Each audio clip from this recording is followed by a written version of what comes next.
നമസ്കാരം, nation news ലൈവിലേക്ക് സ്വാഗതം. രാഹുൽ അവിവാഹിതൻ. ഉഭയസമ്മതത്തോടെ എത്ര പേരുമായി ബന്ധത്തിലേർപ്പെട്ടാലും എന്താണ് തെറ്റ് എന്ന് ഹൈക്കോടതി.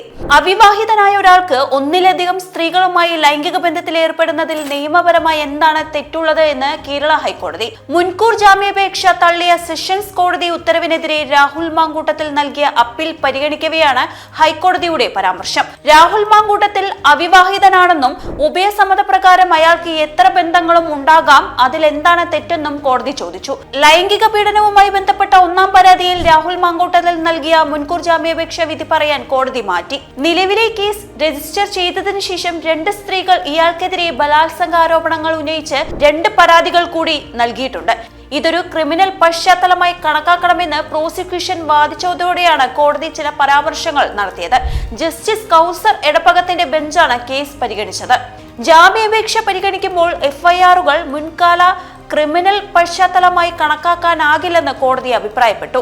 എല്ലാ കേസുകളും എഫ്ഐആർ ഘട്ടത്തിലാണല്ലോ എന്ന് ചോദിച്ച ഹൈക്കോടതി ഒരു കേസിൽ പോലും അന്തിമ റിപ്പോർട്ട് സമർപ്പിച്ചിട്ടില്ല എന്നും വ്യക്തമാക്കി. ഒരു അന്തിമ റിപ്പോർട്ട് പോലും സമർപ്പിച്ചിട്ടില്ല, എല്ലാം അന്വേഷണത്തിലാണ്. നിയമപരമായ നടപടിക്രമം അനുസരിച്ച് പരാതി രജിസ്റ്റർ ചെയ്യുന്നത് മാത്രം പോരാ, കുറഞ്ഞപക്ഷം അന്തിമ റിപ്പോർട്ടെങ്കിലും ഉണ്ടായിരിക്കണം എന്ന് കോടതി പറഞ്ഞു. ഇതോടെ രാഹുൽ മാങ്കൂട്ടത്തിൽ ഒരു കുറ്റവാളിയാണെന്ന് പ്രോസിക്യൂഷൻ വാദിച്ചു. ഉഭയസമ്മതത്തോടെയാണ് താൻ ബന്ധത്തിലേർപ്പെട്ടതെന്നാണ് അയാളുടെ പ്രതിരോധമെന്നും വാദിച്ചു. ഒരാൾക്ക് ഉഭയസമ്മതത്തോടെ എത്ര ബന്ധങ്ങൾ വേണമെങ്കിലും സ്ഥാപിക്കാൻ നിയമം അനുവദിക്കുന്നുണ്ടെന്നും ഇക്കാരണത്താൽ ജാമ്യം നിഷേധിക്കാനാകില്ലെന്നും കോടതി മറുപടി നൽകി. സമ്മതത്തോടെയുള്ള ബന്ധത്തിൽ ഏർപ്പെടുന്നത് നിയമപരമായി അനുവദനീയമാണ്. എത്ര വേണമെങ്കിലും സമ്മതത്തോടെയുള്ള ബന്ധങ്ങളിൽ ഏർപ്പെടാൻ അയാൾക്ക് കഴിയും. അതിൽ എന്താണ് തെറ്റുള്ളത്?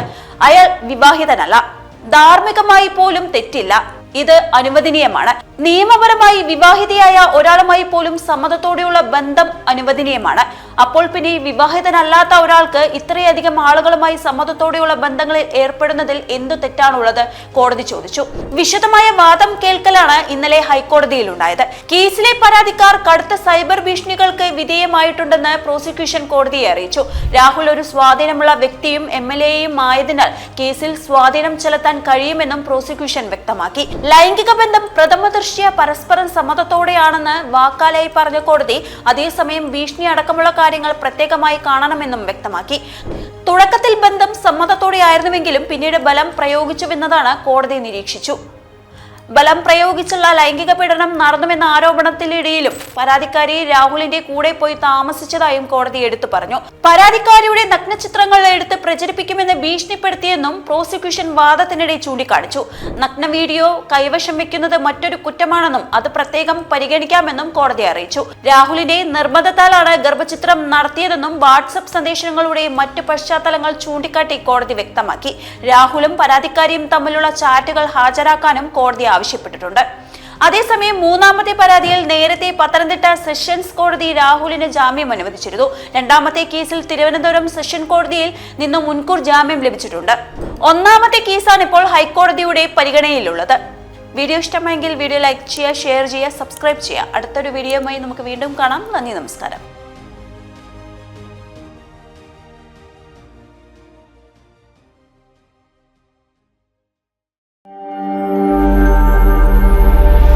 നാഷൻ ന്യൂസ് ലൈവ്, സത്യം, ചരിത്രം, വർത്തമാനം.